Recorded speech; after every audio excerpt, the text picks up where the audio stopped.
ये जो आपके पास पेशेंट आते हैं, क्या वो जो ओबेसिटी से जूझ रहे होते हैं, आपको अक्सर डायबिटिक भी मिलते हैं वो लोग? मेजॉरिटी पेशेंट्स डायबिटिक मिलते हैं, राइट। हाँ, कुछ यंग पेशेंट्स आते हैं जिनको मतलब काफ़ी रिलेटिवली यंग, उनको डायबिटीज़ नहीं होते हैं, बट जो मिडिल एज पेशेंट्स होते हैं majority of them are diabetic patients.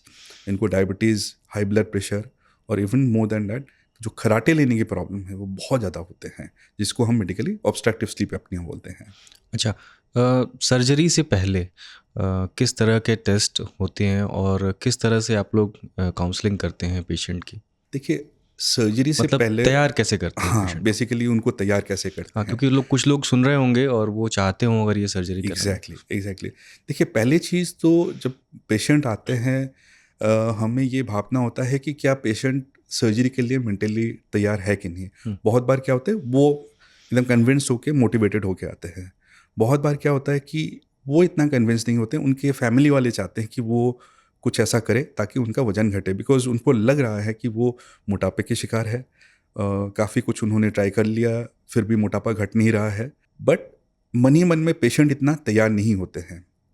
तो जब हम पेशेंट से बात करते हैं, हम ये जानने की कोशिश करते हैं कि वो मेंटली तैयार है कि नहीं इस सर्जरी को कराने के लिए। बिकॉज देखिए, जैसे बाकी बीमारियों में एक इलाज होती है, ये एक इलाज है, ये कोई जादू है नहीं।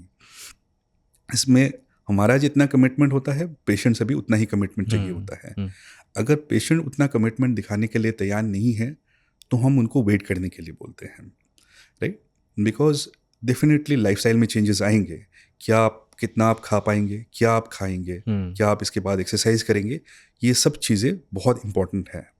सो पेशेंट एक इक्वल पार्टनर है इस सर्जरी में, राइट। नाउ जब पेशेंट आते हैं और हमें लगता है कि हाँ, ये पेशेंट मोटिवेटेड है, तो हम पेशेंट को सर्जरी के ऑप्शंस बताते हैं। हम भी थोड़ा सा उनको गाइड करते हैं, हुँ, बट अल्टीमेटली पेशेंट डिसाइड करते हैं। बट ऑफ कोर्स, अगर हमें लगता है कि ये एक यंग पेशेंट है, इनको कोई डायबिटीज़ नहीं है, ब्लड प्रेशर वगैरह नहीं है, तो हम उनको दूसरे मतलब ऑप्शन भी दूसरे जाते हैं। मतलब नहीं, उनको सर्जरी की ज़रूरत तो है, अच्छा। बट क्योंकि उनको डायबिटीज़ वगैरह नहीं है, हुँ, हुँ, अब उस मोटापा उस हद तक बढ़ गया है कि वो खुद ब खुद एक बीमारी बन गई है, इसीलिए हुँ, इसको मॉर्बिड ओबेसिटी बोलते हुँ, हैं।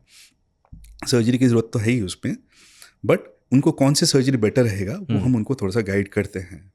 बट जब वो पेशेंट डायबिटिक होते हैं, मिडिल एज, ब्लड प्रेशर की प्रॉब्लम है, तो दोनों चीज़ें हम कर सकते हैं, रिस्ट्रिक्टिव या मेल एब्जॉर्प्टिव। बट उसमें हमें उनको ये बताना होता है कि कौन से सर्जरी के बाद क्या क्या चेंजेस होंगे। हुँ, फॉर एग्जांपल, जब सर्जरी करने के लिए पेशेंट तैयार होते हैं, उनके साथ हम डिटेल में बात करते हैं, लाइफस्टाइल चेंजेस के बारे में बात करते हैं। जब पेशेंट तैयार होते हैं तो पहले मैं जांच वगैरह के बारे में बात करता हूँ। उनको एक डिटेल्ड इन्वेस्टिगेशंस हम करते हैं, उसमें ब्लड के टेस्ट किए जाते हैं, राइट, अल्ट्रासाउंड किया जाता है, हार्ट का चेकअप होता है, एंडोस्कोपी होती है, अल्ट्रासाउंड होती है। ये तो हो गए फिजिकल टेस्ट। इसके अलावा हर पेशेंट का एक साइकियाट्रिक एनालिसिस होती है, राइट। ये जानने के लिए कि पेशेंट उस सर्जरी के लिए तैयार है कि नहीं, क्या वो उस सर्जरी के बाद जो चेंजेस है उसको एक्सेप्ट कर पाएंगे कि नहीं। हुँ। कुछ मेंटल हेल्थ इश्यूज है जिसकी वजह से उनको पाया जाता है कि उनको सर्जरी नहीं करना चाहिए। कैसे कैसे ये इश्यूज़ एक आते हैं? डबल एज सोर्ड है, हुँ, राइट। बिकॉज अगर साइकेट्रिस्ट को लगता है कि वो सर्जरी के बाद वो चेंजेस एक्सेप्ट करने के लिए तैयार नहीं है, हुँ, हुँ।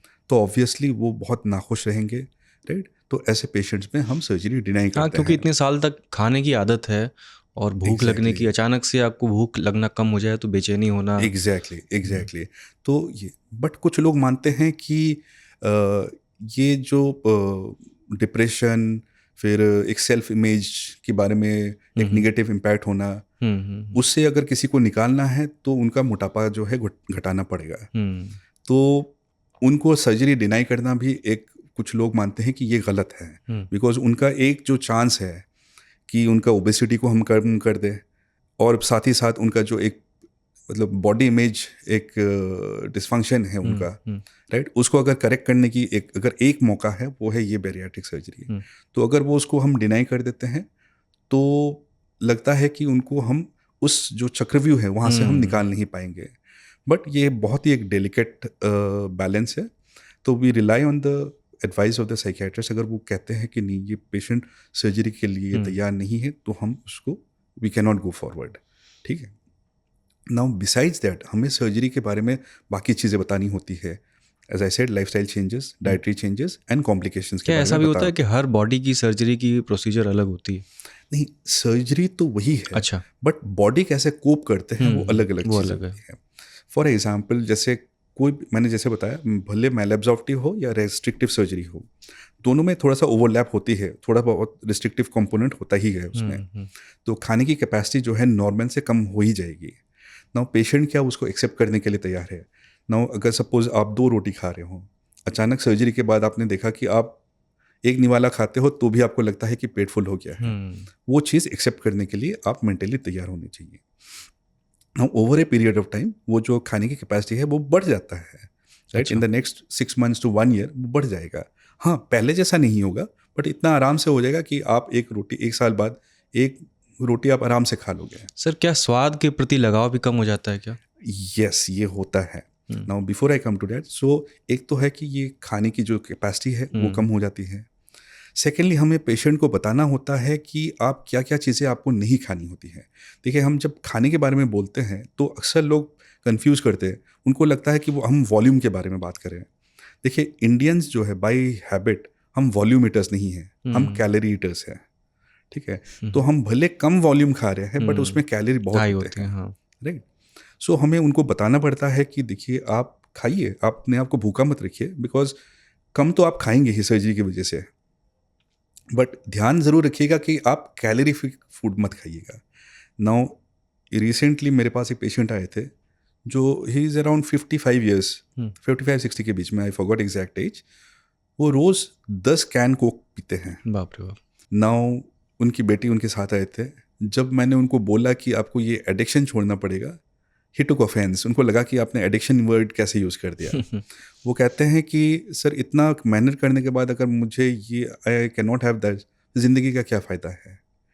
मैंने उनको मना कर दिया, बिकॉज देखिए वो लिक्विड कैलोरी है, बहुत हाई ठीक है? वो 10 कैन नहीं पी पाएंगे बट 3-4 कैन तो पी लेंगे। लिक्विड्स आसानी से नीचे चली जाती है। तो ऐसे लोगों में आप सर्जरी करके कोई फ़ायदा नहीं हुआ, बिकॉज दे विल, जब जब उनका स्टमक का कैपेसिटी बढ़ेगा वो 3-4 कैन से जाके फिर से 10 कैन में पहुंच जाएंगे। तो ऐसे लोगों में फिर आपका एक्सपेक्टेशन और पेशेंट के एक्सपेक्टेशन का मिसमैच हो जाता है।